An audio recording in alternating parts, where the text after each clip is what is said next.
Hey guys, so as you all know, Don't Hug Me I'm Scared came out yesterday, June 19th, as of me uploading this video. Now, if you were as confused and equally excited about it as I was, you've probably searched up a few fan theories explaining the video online.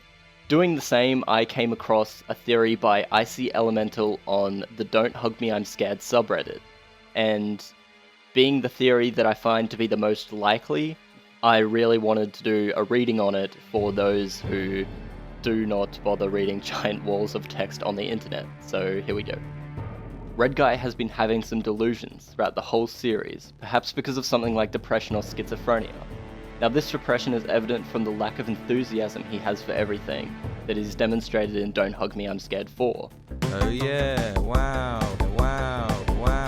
because of the computer. Roy is a visual personification of these negative emotions, something that is always there but he's trying to push it away into the corners or hide into the shadows throughout all of these delusions. After he leaves in Don't Hug Me I'm Scared 4 and has his mind blown in the end, this is him trying to get back to the real world, possibly by taking some form of drug such as antidepressants or antipsychotics, hence his mind exploding. Red Guy is actually unable to return to the delusional world because the medication is preventing him from doing so. In Don't Hug Me I'm Scared 5, we see Duck Guy being eaten by Yellow Guy. This represents Red Guy losing touch with this world as it collapses in on itself without him there. His friends are slowly disappearing, as well as his connection to that world. In Don't Hug Me I'm Scared 5, him trying to call the telephone is his way of trying to get back in touch with the world that he has created. We learn in Don't Hug Me I'm Scared 6 that he doesn't like the real world, the one where he is in an office leading a boring life. Because of his hate for the real world, he's trying to get back into the one that he imagined himself.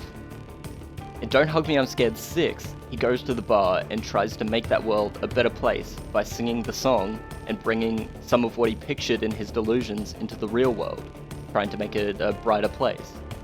However, he realizes that others in this world don't see it as he does, and don't find the world as boring as he does. This is when he sees Roy. This is when he realizes that these negative emotions are still in him, despite him trying to suppress them for so long.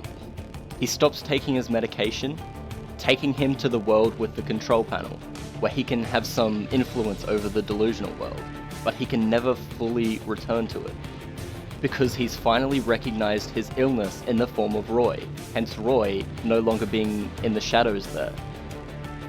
Roy grabs him on the shoulder in more of a consolidating way, almost as if he knows what he's got to do.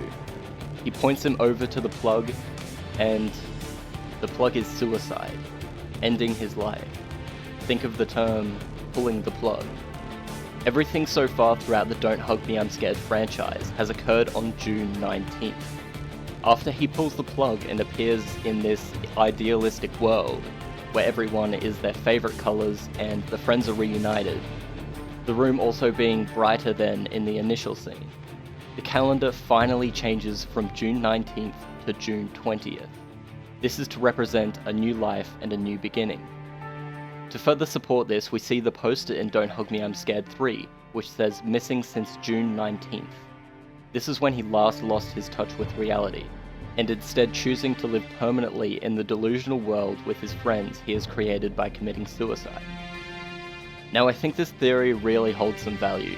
I mean, something as dark as this is really something we have come to expect from the Don't Hug Me I'm Scared franchise, and it's just a set of so many coincidences that you cannot really ignore. But then again, there is hundreds of theories on the internet for Don't Hug Me I'm Scared, and all of them have their own, moments where everything comes together, and it's really hard to just kind of brush it off. Anyway guys, thanks for watching. I'm going to be doing some more readings of Don't Hug Me I'm Scared fan theories, so hit subscribe and I'll keep you updated.